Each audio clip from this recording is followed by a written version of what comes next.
Por mais de 161 anos, a Ku Klux Klan dominou o cenário político e econômico nos Estados Unidos. A organização se fundamentava pelo terrorismo doméstico, pela supremacia branca e pela exclusão social de pessoas negras dentro de um país que se apresentava para o mundo como o farol da liberdade. O que provoca o seguinte questionamento: como um país livre permitiu a ascensão de poder tirânico da KKK? Hoje, numa procura do conhecimento, vamos entender como esse poder foi construído e mantido, infiltrando-se nas instituições que deveriam proteger a democracia. Inicialmente, a Ku Klux Klan nasceu em 1865 como uma reação violenta à liberdade conquistada pelos negros após a Guerra Civil. Fundada por veteranos confederados,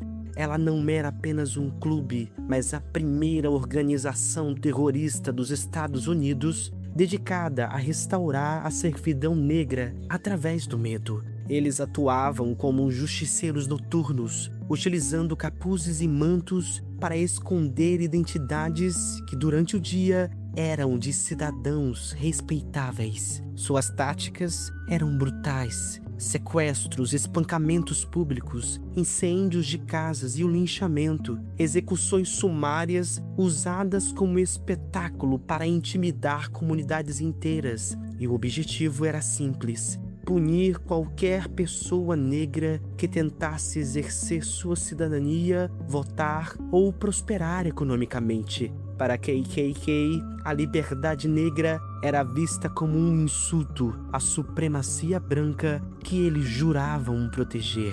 Nesse sentido, a KKK não cresceu à margem da sociedade, ela cresceu dentro do Estado. Na década de 1920, o grupo infiltrou-se na política, na polícia e no judiciário, elegendo governadores e dezenas de congressistas em estados como Indiana e Oregon, onde a polícia era em grande parte composta por membros jurados da Klan, o que garantia que nenhum crime contra negros fosse investigado ou punido.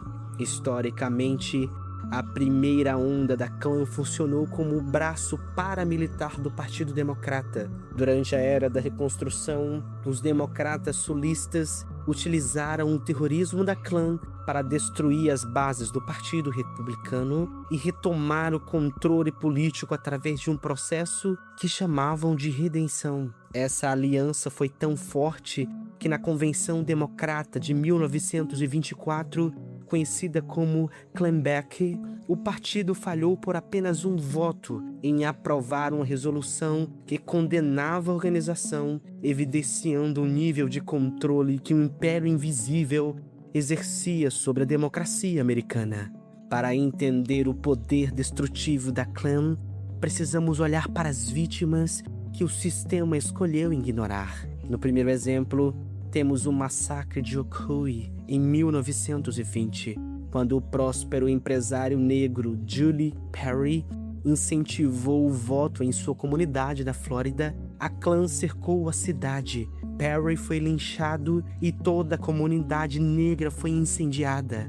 Mais de 50 pessoas foram mortas e os sobreviventes fugiram, perdendo todas as propriedades para saqueadores brancos. O segundo exemplo é o atentado à Igreja Batista da Rua 16, em 1963. Em um ato de terrorismo, membros da Klan plantaram dinamite sobre uma igreja em Birmingham. A explosão matou 4 meninas, enquanto elas estavam se preparando para o culto. O crime chocou o mundo e revelou a face mais cruel da resistência à integração racial. O terceiro caso é o assassinato de Medgar Evers, em 1963. Líder da NAACP e veterano de guerra, Evers foi morto com um tiro nas costas, em sua própria garagem, na frente de seus filhos. O assassino foi absolvido 2 vezes por júris compostos inteiramente por homens brancos, evidenciando como a Klan controlava o veredito nos tribunais.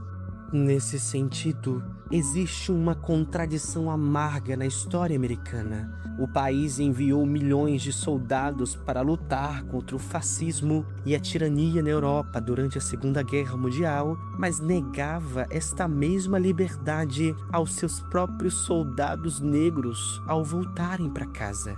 Enquanto o governo denunciava o racismo de Hitler, permitia que a Klan operasse livremente, linchando veteranos negros que usavam seus uniformes. Essa lentidão em agir domesticamente ocorria porque a estrutura de poder americana estava comprometida com a segregação de Jim Crow.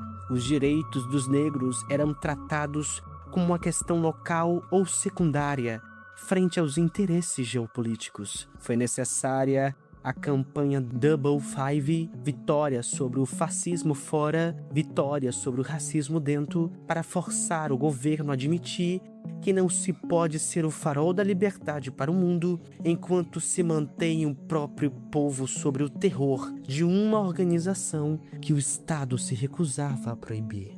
Em síntese, a ascensão da Ku Klux Klan não foi uma falha técnica do sistema, mas uma escolha deliberada de permitir que o ódio servisse a propósitos políticos. O sofrimento das pessoas negras não foi um efeito colateral, foi a ferramenta central para a manutenção de um poder que se infiltrou em delegacias, tribunais e partidos.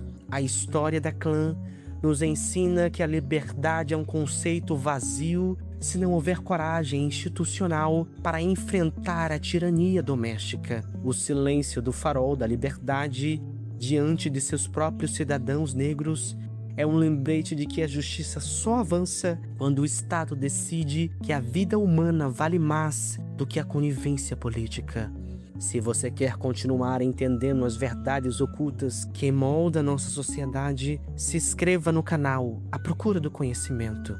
Deixe sua opinião nos comentários e até o próximo vídeo.